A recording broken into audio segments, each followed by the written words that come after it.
Hello and welcome to the World Wanderers podcast, your source for travel stories, travel destinations, and travel philosophy. I'm Amanda. I'm Ryan. And we're your hosts. This episode of the podcast is brought to you by you, the fans of the show. If you go to patreon.com/theworldwanderers, you can find out more about the cool bonuses and rewards we have for supporters of the show. You can sign up and get an interesting postcard from somewhere in the world or exclusive content. Just go to patreon.com/theworldwanderers to find out more. All right, we are very excited to be joined on the podcast today by Nathan Aguilera. Nathan is a friend and a travel blogger as well. He runs Foodie Flashpacker and travels the world sharing his experiences eating at amazing restaurants and has really built a really solid following of people who follow him around on this journey. So thank you for coming on the podcast today, Nathan. No, of course. Thank you guys for having me. I'm excited. Yeah, it's cool that we've been able to connect in a couple different countries in Asia, and we were chatting the other day about finding new guests for the podcast, and we're like, why have we not had Nathan on the podcast? We've had so many interesting conversations with you off the podcast. So really excited. It's my first ever podcast, so I'm excited. Oh, well, that's amazing. And I think I told you guys I'm a bit of a podcast addict, so it's pretty cool for me. Yeah. Do you want to share with our listeners what type of podcasts you generally listen to? Oh, well, I told you guys one day you're the only podcast that I subscribe to that is not true crime related.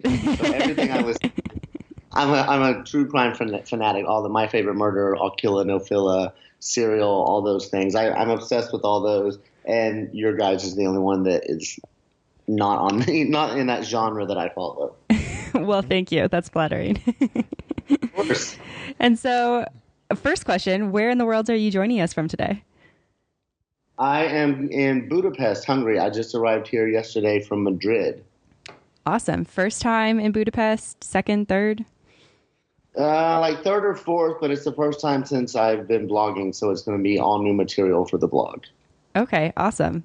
I feel like we'll need to come back to that at some point, but I want to back up a little bit, go back a couple years ago, and talk a little bit about what first inspired you to start out on this 6-month backpacking trip that's turned into over a 2-year non-ending adventure. 3.5 years now. 3.5 years, geez. 3.5 years. I don't know. I kind of got really obsessed with blogs when I was at home in Oklahoma City, and I got obsessed with the idea of solo travel. The first time I learned about long-term solo travel, we were in Kenya on sort of like a humanitarian trip, delivering meds and building playgrounds and things like that. And we had a couple of free days, downtime. And for the first time ever, my friend and I went and stayed in a hostel. I'd never done that before. And I met these people on these 6+ month trips around the world. And I had never even heard of the idea. It just completely blew my mind. And so I went home and really started researching them, started following all the blogs that I could, and just got totally wrapped up in the idea. That's really cool. I feel like we had kind of a similar experience, except we were on a 6-month trip, and it was all of a sudden like my entire world just got opened up to the fact that I didn't need to just get this like post-college job and just work that till I was retired. I was like, wow, people do all sorts of things in the world. This is crazy. Yeah, and I met people that were doing really, really neat stuff on that trip. I met groups of doctors that part of their graduation process, so the last thing they could do before they graduated, they were doing humanitarian trips in Kenya. We were on our own sort of humanitarian trip. I met a guy that had been traveling at that point for 2 years, kind of aimlessly, and it just really, I latched onto the idea. I got really excited about it. Yeah, that's super interesting. And so after that trip, you went back to the States and just couldn't get the idea out of your head. Yeah, and started really, really researching it. I wanted to do it, but I wanted to come at it. I wanted to be like the most well-informed person that had ever done this kind of trip, and I didn't want to make any newbie mistakes. And then I went on to make all the newbie mistakes and some more that I didn't know you could possibly make. Do you want to share a couple of those? Oh God! I mean, just being scammed. I read so much about how to avoid being scammed, and so when I walked off the plane in Thailand and stuff, thinking they're not gonna get me, and they got me. It's kind of almost like you need to go through the process of being scammed to understand what people say when they're like they're going to scam you. Yeah, the same. I even had read about a particular scam in India not to fall for, and I fell for it still once I was there. Oh man. Never again, though. Once you're on the ground and in the moment, it kind of you get a bit overwhelmed, and you can see how people get really taken advantage of. Totally. Yeah. Yeah. I definitely get that. I know we like prepped so much for I think it's like the Thailand Cambodia border. I don't know what it's like now, but back in 2011, it was like massive scams. Like the bus would drop you off at the wrong place and they try to take your money before you actually got to the border crossing.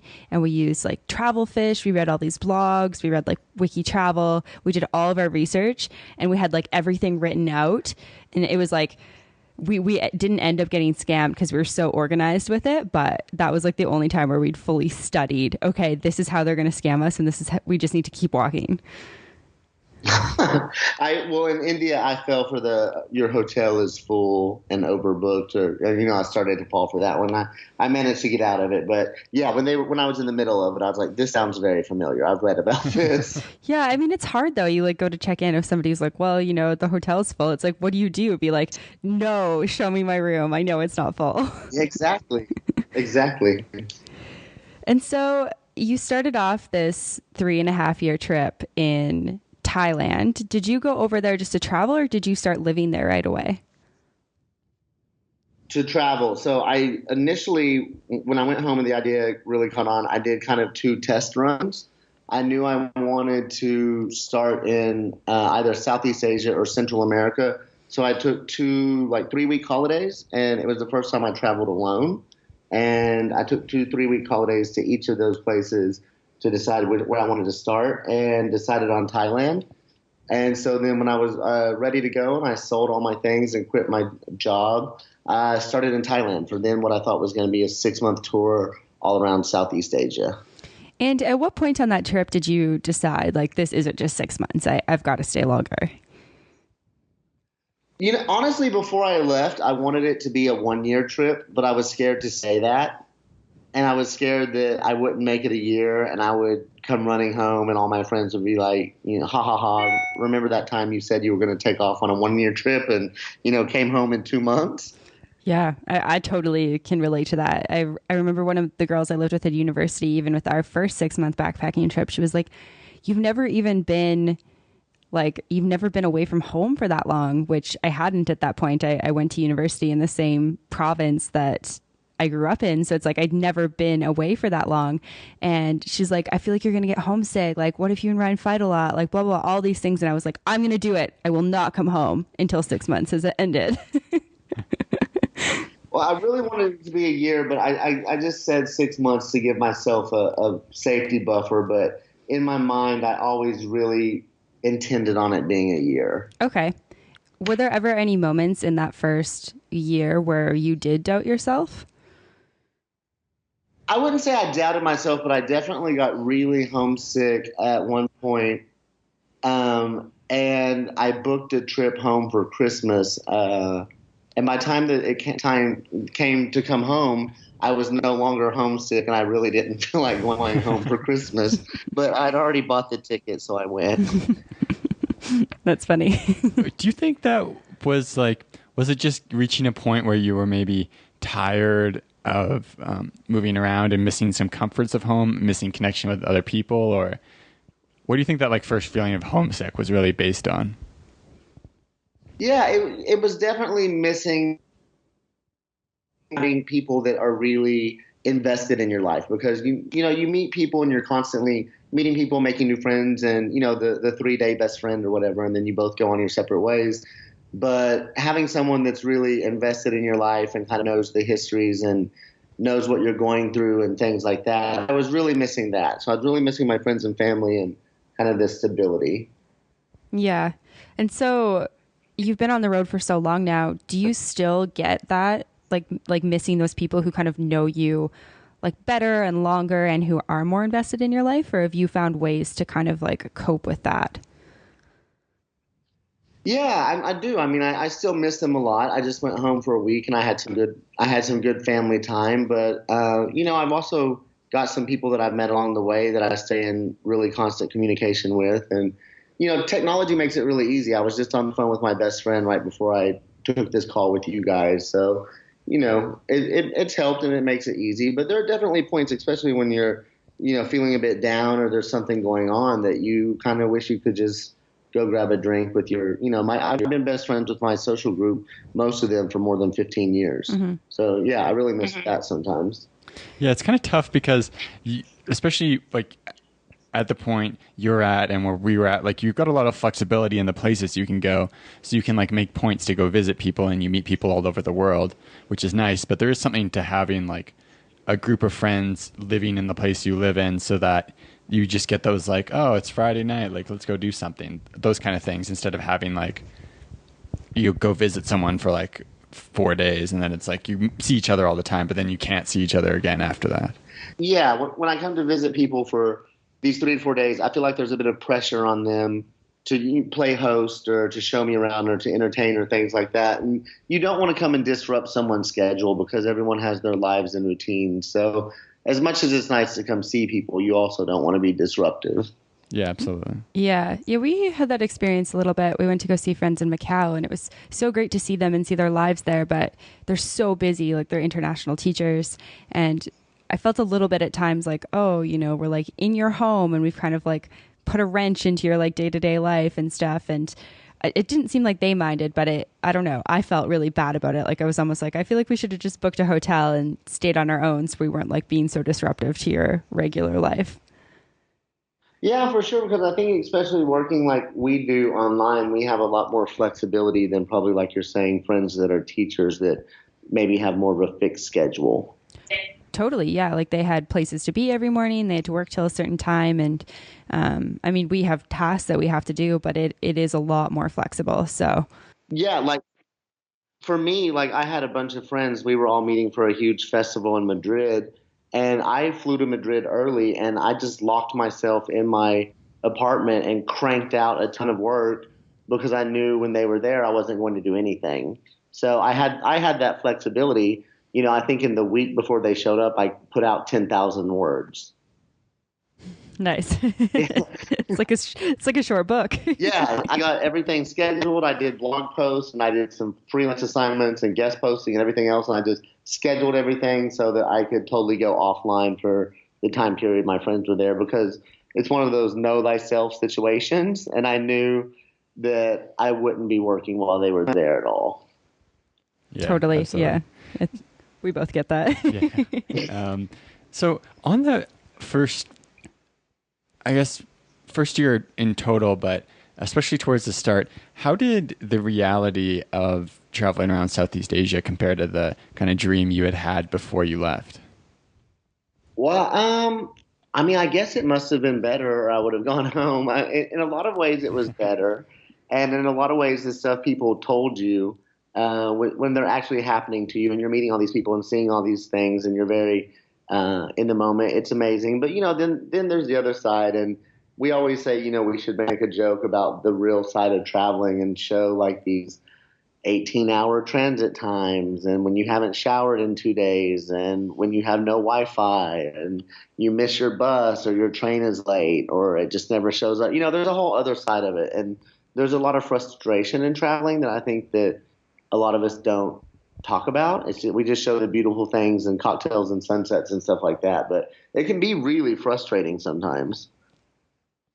Yeah, definitely. It's actually kind of interesting. We've got some negative feedback on iTunes with our podcast. Because sometimes people will be like, "Oh, these two are so negative about travel," and I'm like, "Well, we're not really being negative. We're just trying to keep it real. Like we could talk about everything that's amazing, and travel is amazing overall. If it wasn't amazing, we'd stop doing it. But there is this side of like gross toilets and getting diarrhea when you don't want diarrhea, and seeing the same like temple, church. It's like, how many pagodas can you see? Yeah, but people don't want to hear about that. People, I mean, even my best friend, I love him to death, but I was having I was, I just had a lot going on. I had just finished one press trip. I was doing another trip, and I was planning for another trip, and everything kind of hit me all at once. And I had all these deliverables due, and trying to plan the trip with two of my good friends, and all three of us were on different continents trying to strategize a trip. And I got so frustrated, and I hit a wall. And I call him, and I start trying to tell him about it, and he said, "No one feels sorry for you." Yeah. Yeah, I've had conversations with my parents where, I mean, it's especially bad so when it turned to hot season in Bali, and it was like, it's like 40 degrees Celsius, that's like 100 Fahrenheit. That's really, really hot when it's like 110% humidity. And my mom's like, "You are not allowed to complain. Like, it's negative 20 Celsius here." And I'm like, I kind of just want to complain about how hot I am right now because my legs have stuck together every day for 3 weeks now, and it's kind of unpleasant. We just have to choose our audiences. Yeah. That's why we have each other to complain to. Yeah, exactly. Because I think if I called some fellow travel blogger friends with the complaints that I was going through at that time, they would have totally felt it and understood it. Yeah, definitely. So on that note, when did you start Foodie Flashpacker? Like, when did you become a travel blogger? At the 2-year mark, at the 2-year anniversary of my trip, I started a blog. Okay, and what inspired you to do that? I mean, like I said, I'd become really obsessed with blogs before I left, and I kind of wanted to start a blog, but when I thought it was going to be a 6-month or 1-year trip, I didn't want to spend my trip running around editing photos and looking for Wi-Fi and uploading and writing and things like that. I really just wanted to enjoy the trip and be in the moment. But as a 2-year mark approached, and I was slowing down, and I was really not staying in. I was staying in cities longer. I took an apartment for 6 months in Chiang Mai. I knew I wanted to slow down, and I knew I wanted to change the way I travel, and I needed something to occupy my time. But I wasn't ready to go home yet either. And so did you start it as a way to, I guess, kind of like bring meaning to your trip, or something that you wanted to do to finance your trip, or what was sort of your intention behind that?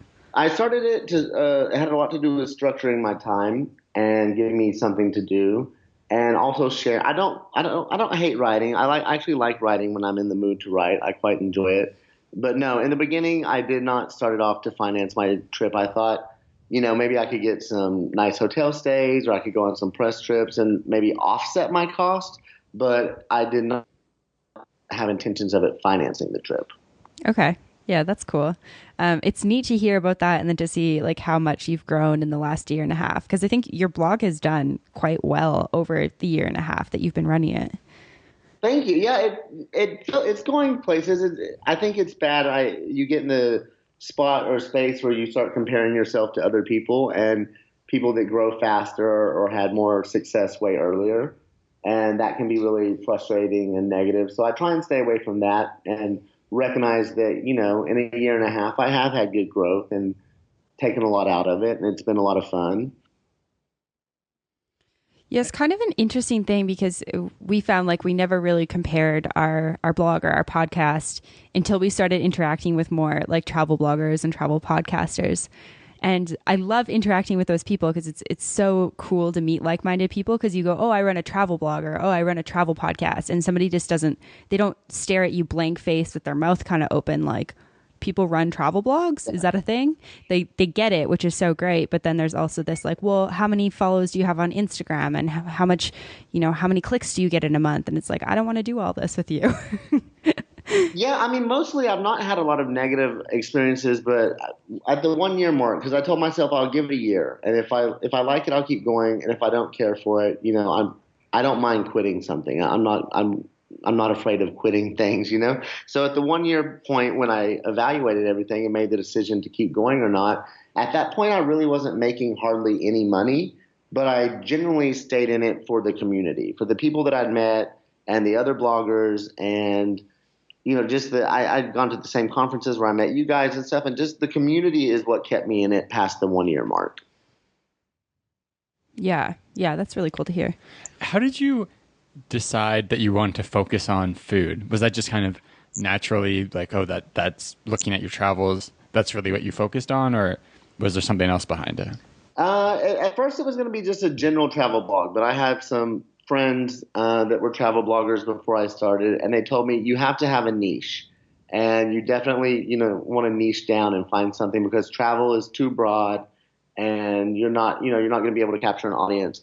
But I think I've always been the one in my group that was, when we had new restaurants open, I would get us a table and, say, everyone, this is what we're doing Friday night, and put a group together and things like that. And when I look at my travels, what I was doing, I was always very interested in going and finding out what the local people were eating or, the best restaurants from a local's perspective, not necessarily what you're going to find on review websites and, the tourist traps and things like that. I always want to know, like, where do you and your friends go when you get off work on a Friday night?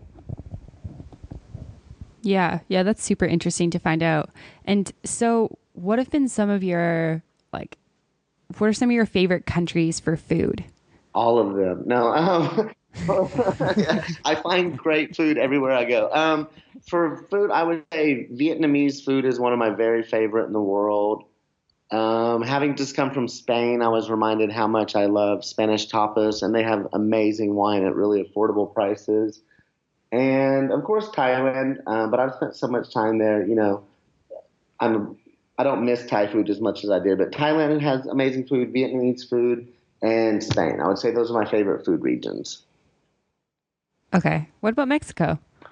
The only time I've ever been to Mexico are on these tourist, all-inclusive, you hardly leave the hotel, very Western. So I have big plans for Mexico, and I want to spend at least 6 months going through Mexico and really getting to do it properly. But I've only been there on these long weekend packages so far. But I love Mexican food. Yeah, I was just going to say, for context, to anyone listening who's like, why would she ask about that? Nathan, Ryan, and I really bonded over our mutual love for Mexican food. And I made a joke when we were together that, we should niche in and start a travel blog about, how finding Mexican food in every country we go to. And your response was, that's basically what I do. Don't steal my thing. Yeah, I was like, no, I'm already doing that. Because if you look, I found Mexican food restaurants in Laos and Cambodia. I always will find it's a Mexican spot. Yeah, we do. We do the same for sure. And it's pretty incredible how you can find like Mexican cuisine in basically any country in the world. It's so amazing. Yeah, we had good Mexican meals in Korea, Japan, mediocre one in Taiwan, but most of the Asian countries we were in, we were able to find at least one decent one. Oh, and come on, Salsa Kitchen, Chiang Mai. That place is amazing. Really good Mexican food in Thailand. Oh, yeah. Yeah, that was up there for the best Mexican. We actually went to a Mexican place in Shanghai. We were in Shanghai and feeling kind of I don't know. It was cold and, cigarette smoke everywhere. But we had the best Mexican food of our entire Asian trip at Maya in Shanghai. It was a bit expensive, but fantastic. But yeah, Salsa Kitchen in Chiang Mai was right up there and way more affordable. Yeah, I just found a really decent Tex-Mex spot in Bucharest, Romania. That's so awesome. Yeah. It's like this network of splinter cells all over the world, like the Mexican mafia infiltrated every country. And I promise this is making me crave Mexican food. Yeah, and I promise they're not sponsoring this podcast today, I promise. Mexican government. This episode of The World Wanders is brought to you by Mexican food. I solved the kitchen of Chiang Mai. I'd be so stoked if they wanted to sponsor us. Yeah, as well, if anyone's listening. And so, I guess on the other side of that question, is there any countries where you feel kind of disenchanted by the food, or you've gone there for the food and you've been it's kind of just okay? So I'll say initially I did not really much care for Filipino food and Indonesian food, and both times I thought they were just, as far as Southeast Asian countries, it's as compared to Thailand and as compared to Vietnam, their food was really kind of lacking. But I've revisited both those countries, and in fairness, once you start a blog or whatever, I feel like people kind of like roll out the red carpet and give you like the best of food sometimes. So I was able to find like really amazing meals in both places. But for street food, I think those places are kind of lacking. A lot of fried rice, a lot of fried noodles. Not as much as excitement, I don't think. Yeah, it's kind of funny because people will like I've been to Bali twice and that's the only place I've been in Indonesia. I was out of like the Gili Islands, which is basically Bali as well. And people are like, "How's the food there?" And I'm like, "Well, the food in Bali is really good." But I didn't eat like any local food, so I don't know. Oh yeah, someone said that on my Instagram one day. Because when I was in Indonesia, a lot of because there's so many Westerners. I was in Bali, same like you're saying, in Kuta and Seminyak and all these places. And one of the comments on my Instagram photo for that day was, "Cool pic. Are you going to try any local food while you're there?" How do you balance out, or like, how do you plan out what you want to eat and experience when you go to a new country? So I always try and make my articles. I want there to be something in there when I do, top places to eat or something. I want there to be something in there for every place that's known for their 10-course tasting dinner with wine pairings. I'll definitely try and hit that up. And some mid-range places, some burgers and Western spots. People are always going to be looking for that, the Mexican food spot in town. And then also who has the best dollar noodles and who's doing the best, pork and rice or things like that. So I always go in knowing that I want to hit, high end, middle, and street food budget. Yeah, that's a great idea. And then where do you go? Like, how do you find out about the places that you go to try? So I read other blogs as well. I'm really good friends with some other food bloggers and they give me suggestions, but mostly everything I do is when I get there, I start asking local people. Yeah. Yeah, that's great. I feel like that's such a good way to figure out what's good and what's not good and find those like little hidden gems too that might not be on like Wikipedia or TripAdvisor. Oh yeah, there's two spots. I just did like the best places in Bucharest and we were there on a press trip and made some really good friends with the organizers, the volunteers and stuff. And there are a couple of spots that when I started to do my guide, I always try and link back to like a TripAdvisor page or their website or something like that. And I just couldn't find them. They didn't have anything. They're just these little hole in the wall local spots that the locals knew about that were amazing. Yeah, that's always so interesting. It's like it's good when it has no online presence, yet it's able to like survive in its country. Yeah, for sure. Like the most you can find sometimes is an unofficial Facebook page that like some fan of the place made. Is that even a thing? Yeah, yeah. Just earlier today, I found these two unofficial Facebook pages for places that I was linking to.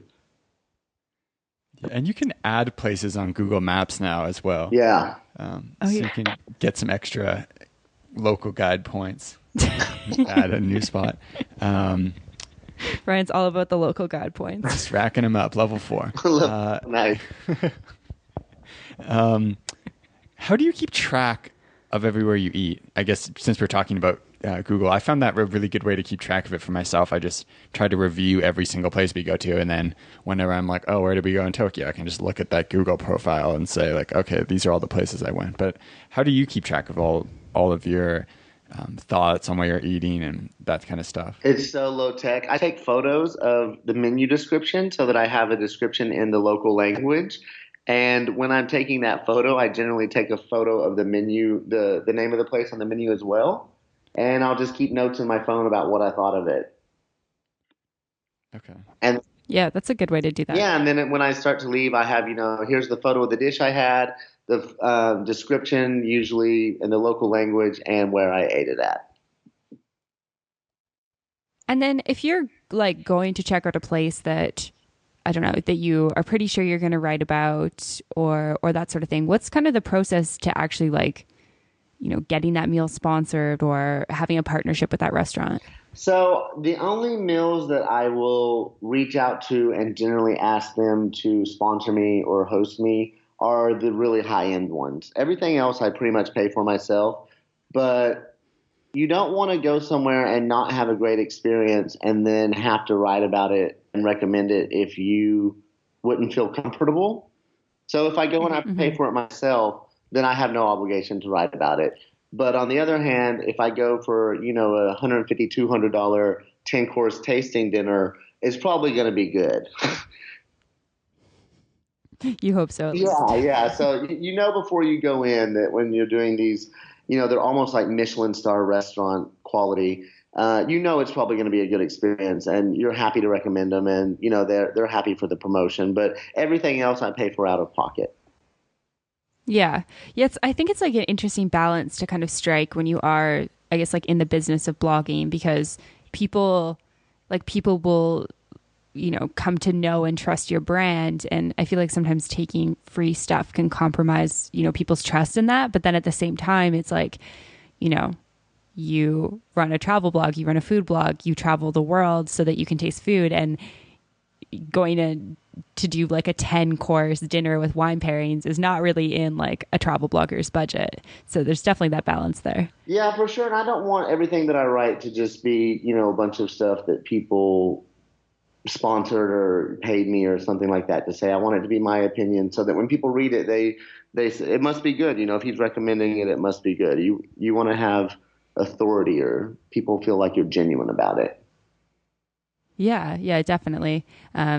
It's been cool too for us. Like as we got to know you, we like when we went to Gili Trawangan, we were like, okay, we got to check and see where Nathan and we ended up going to. Is it like Roast Chicken? Is that the restaurant? Yeah, it's just I think called Roast Chicken is the name of the restaurant. Maybe I forget, but that place is amazing. I went twice.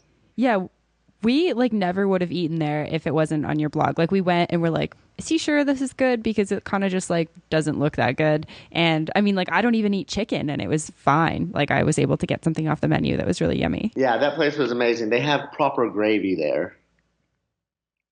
Yeah, I kind of was like, vegetarian, flexitarian. I could do this thing. Yeah, that was the first place I think I'd been in Asia that had a proper gravy that reminded me of home. Yeah. So something that I've found since being home from Asia is obviously there's things I really, really love eating here. And I love being able to eat like fresh fruits and vegetables and not worry about getting sick and stuff. But I've actually found that the food is a little bit like flavorless. Have you found that at all? Like when you go back to the US, or do you have some like US favorite foods as well? Yeah, I mean, I definitely have some places, especially when I go home to visit in Oklahoma City. There's some really, really amazing restaurants in Oklahoma City and I don't think that people would think of it as a foodie destination at all, but there's some really great places. So when I go back to Oklahoma City, I've got like a list of places I have to eat at while I'm there. Hmm. I show up and, we're doing a dinner here. We definitely have to go here for brunch. We're definitely going here for this. So, no, I mean, I still like American food. Yeah. Yeah, no, I definitely still like Canadian American food, like North American food. I still do really like it. It's just the other day I was just eating and I was like, I wish this was like spicier and more. You know what? It's I funny don't know. you say that because as I'm sitting here thinking about my list of places that I would have to go to in Oklahoma City, it's like one's a Brazilian restaurant, one's an Italian restaurant. Like, so yeah, when I'm there, I don't know that it's like quintessential American food. It's definitely, my favorite Guatemalan spot and places like that. Yeah, yeah, that's one of the interesting things about I think like our cultures. We hosted these Kazakhstani girls in couch surfing when we were down in Atlanta, and we're like, "What do you guys want to eat? Like, we can cook for you. We can go out for dinner." And they're like, "Well, can we have like some traditional Canadian food?" We were like, so you want like a Caesar and poutine?" It's like we don't have any of that. I love poutine. Yeah, poutine's delicious.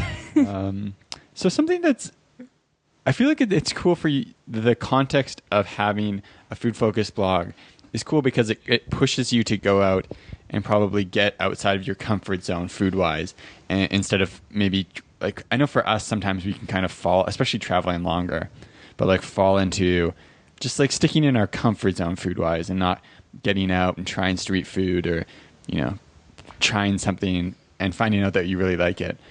Do you find that your travel blog helps you be more motivated to go do stuff like that? And how do you kind of strike that balance between like being within your comfort zone, but also going out and trying new things?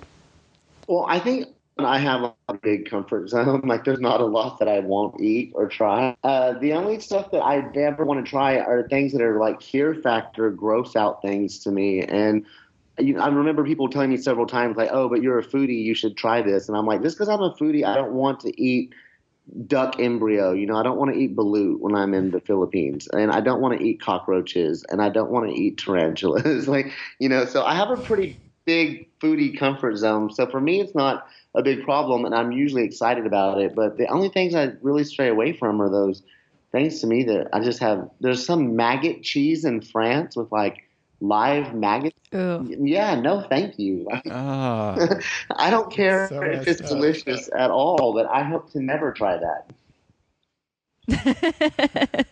Foodie goal, never try Yeah, that.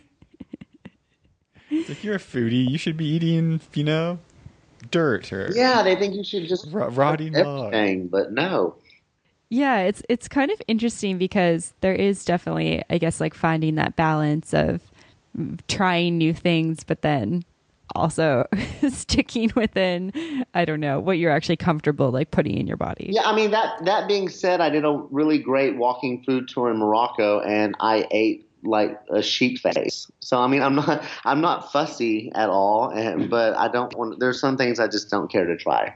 So yeah, I guess in answer to your question, thinking like that, I probably, if I hadn't had this blog and I hadn't gone on a walking food tour in Morocco for material for my blog, I probably never would have sat down and ordered sheep's face. What is sheep's face like? It was roasted meat. I mean, that's one thing I found is roasted meat is kind of roasted meat, whatever it is. Okay, so it wasn't like, it wasn't like what I'm probably picturing eating sheep's face is like. No, but you're also not a meat eater, so it was Yeah.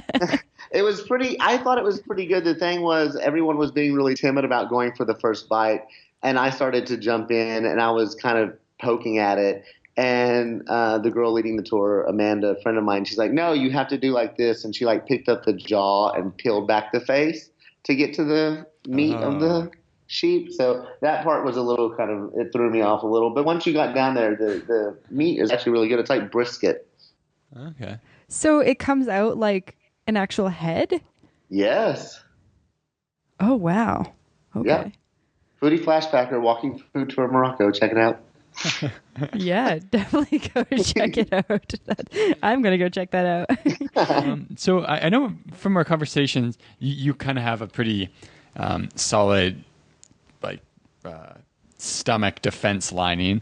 But for people going out to travel who want to try street food because, it's where most of the locals eat, but don't want to end up sick, what are some like tips you've kind of honed in on for knowing when to avoid a street food vendor? One that's not busy, one that doesn't seem to be busy. I mean, any time there's a line of locals, especially if like it's in the middle of an afternoon, I will jump in a line of locals, not even knowing what they're selling. If there's a line at 3 p.m. on a Tuesday afternoon, it must be good. So any place that's busy, and I want it made fresh in front of me. I don't want to walk up and have it been sitting there unless it's sitting on, something that's boiling or hot or something like that. Yeah, and what about like eating late at night? Do you avoid like street vendors late at night? No, of course not. That's when you've gone out and you had some drinks with your friends. That street food on the way home is the best thing. Okay, and how do you pick the one that's like the most sanitary? Is it again just looking for the one that's busiest? Yeah, the one that's busiest, the one that the locals are sitting and eating at. Okay. Yeah, it's I mean, we've talked about this off the podcast a lot. Ryan and I both don't have stomachs of steel at all, so we're a little bit weary about most street food vendors. Like, I kind of look at it and I'm like, worth it? Probably not. I'm usually pretty all in.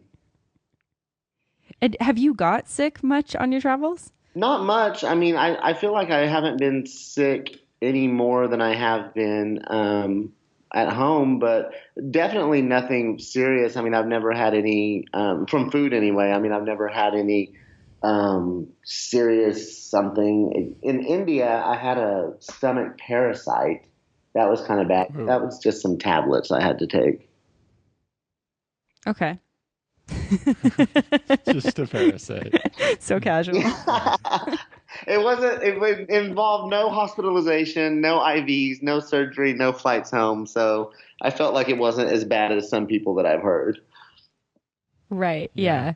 Yeah, it's interesting because I've heard we haven't been to India yet, and I think part of it is the fact that like we get sick like almost everywhere we go. I feel like so. I'm like I've heard of people with like you with stomachs of steel who have been sick in India. So I'm like okay, I need to like build myself up for it. Yeah, I mean, I won't go into full details, but I think you guys are pretty safe. I'll just tell people go vegetarian in India. It's the curries and everything. You don't even hardly miss the meat. And I thought because I was ordering meat from some really expensive fancy places, I would be okay, and I wasn't. So just Yeah. go vegetarian in India. Done.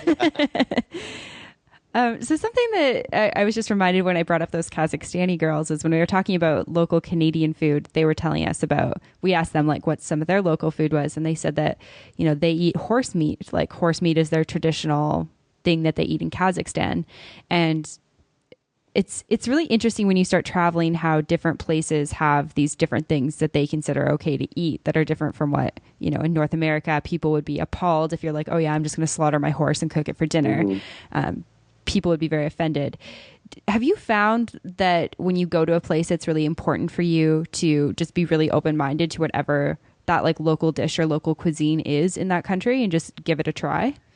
Yeah, especially for me, the one that was trickiest was in Iceland. They eat whale, and I'm a scuba diver, and I love whales, and it was one of the few times where I kind of got fall, and they eat a bunch. It bothered me so much. I know it's not like a really common meat in a lot of countries, but some of the people were kind of weary of eating buffalo. That one didn't bother me, but definitely in Iceland, it gave me some, second thoughts about eating whale. Yeah, you ended up having it. Twice. It was good. No, the first time it was terrible, and then the second time my friend ordered it and said, this one's good. So then I thought, well, I better try it a second time. And actually the second time it was really good. Okay. Yeah, we were, because traditionally in northern Canada, up in the territories, there's Inuit people and they eat whale blubber because, some places are above the tree line and it's quite cold. I was watching an episode of The Amazing Race a couple of years ago, and one of their tasks was to eat whale blubber. Just watching like some of the people do it and just gagging so hard, and I was like, I don't know, that might be my line. Yeah, we didn't have the blubber. We had a whale steak, which was terrible, and then another time we had like thinly sliced smoked whale, and that was actually pretty good. Okay. Yeah, it's kind of an interesting it's an interesting thing to sort of think about because like whales, I think most whales are endangered species, and it's like you kind of have this like, in Canada or in the US that would be like really, really frowned upon, but then you go to this other place where it's a local dish and it's, I don't know, it's almost part of the culture is to experience these foods. Yeah, I don't think all whales are endangered. I think a lot of them have solid populations. Oh. Yeah, but especially like I was saying in the Philippines, it's really a big part of their culture. And they started to, a local guy I was hanging out with started to buy me some balut, which is the, fertilized duck embryo, and you eat it with the feathers and bones and things like that. And I was like, no, save your money, please don't. You don't want to be rude, but at the same time, it had no appeal to me whatsoever. Yeah, that's when Ryan asked that question, that was like the first thing that came to mind for me, because I remember people were like, "Oh, are you gonna, have this experience? Like it's such a traditional Filipino thing." And I'm like, you know what? I don't judge that that's the traditional thing here, but I'm gonna opt out. That's just, I don't know. I've got a line and that's crossing it. Yeah, I've been there twice and managed to avoid it both times. You'll have to update us if you end up trying it at some point. I'm never trying it. That's the update. You're starving on a Filipino island. And oh, yeah. The only thing we've got is fertilized duck embryos. I think, under dire circumstances, I would give it a go. I think under dire circumstances, I guess I would give it a go too, but they'd have to be very dire. For sure. And so I'm curious about like 3.5 years on the road is a long time. And I know that you've been home in like small periods of time over that. What have been some of the biggest challenges being on the road pretty consistently? Missing my friends and family is definitely one. Having a stable network of friends. Twice I've rented an apartment in Chiang Mai for at least 6 months at a time. And because I have friends there and I have a network there and I have a support system there. And, it feels like a second home to me now, but yeah, just missing my friends and family, having stability. And now that I'm working while I'm on the road, for me, it's very difficult to, structure my time. I generally need to leave my whatever apartment that I'm renting and go work somewhere else outside of it because that helps me to be more productive. Yeah. Yeah. I think we can both relate to that too. I feel like it's really easy to be like, oh, I'll write this blog post and then end up on like Facebook or Netflix. Oh yeah, those are two time killers for sure. It's like 2 hours later, oh, I watched, too much Netflix and now I'm kind of tired. So I'll just take a nap and do this later. And then your blog post never gets done. But it's like if you go work at a cafe, for me anyway, it's like if you get this, and this done, you can go home. So leaving is like, yeah, leaving is the reward. So it motivates me. It's like, yes, these are the things I have to get done, and then I can leave and go watch Netflix. I like that. I reward myself as well. Usually a latte will do it though. I'm like, if you go, you can have a fancy latte for $5. So you have to be rewarded to go there, and you need to be rewarded to leave as well. Yeah, pretty much. It's like these childish tendencies that kind of work to be productive. Fortunately, I don't drink coffee, so that works for me. Oh, yeah. I don't know. I think I'd still treat myself to something. Find like the chai lattes or the matcha lattes. Oh my gosh, I love matcha lattes. Green tea, honey and lemon. Oh, that works as well. We want to be mindful of your time. So what is next for you? What is next for Foodie Flashpacker over the next couple months to a year? Oh wow. Just more traveling, generating more material for the blog, and I don't know. I kind of have big ideas whenever I'm ready to settle down. I do so many walking food tours. I wouldn't mind one day having one of my own somewhere. Yeah, that's kind of a long-term goal when I find somewhere that I'd like to settle down is maybe set up a walking food tour company. Is there somewhere that you feel like I know that you've kind of settled before for periods of time in Chiang Mai? Is there somewhere other than Chiang Mai that you feel drawn to, like setting up a business or setting up a life? Mexico. We'll be down there with you. Yeah. I'm half Mexican anyway. I don't speak Spanish, which is it's terrible. So I would really like to learn Spanish. Mexico has a huge appeal to me right now, specifically Mexico City. I think it's a huge city, and it's so diverse, and there's so many people. Looks like it has an amazing street food culture. And I'm also wanting to be in Mexico one year for the Dia de los Muertos, that Day of the Dead party. Oh, yeah. One of our friends went last year. It looked amazing. Yeah, I'm excited for that.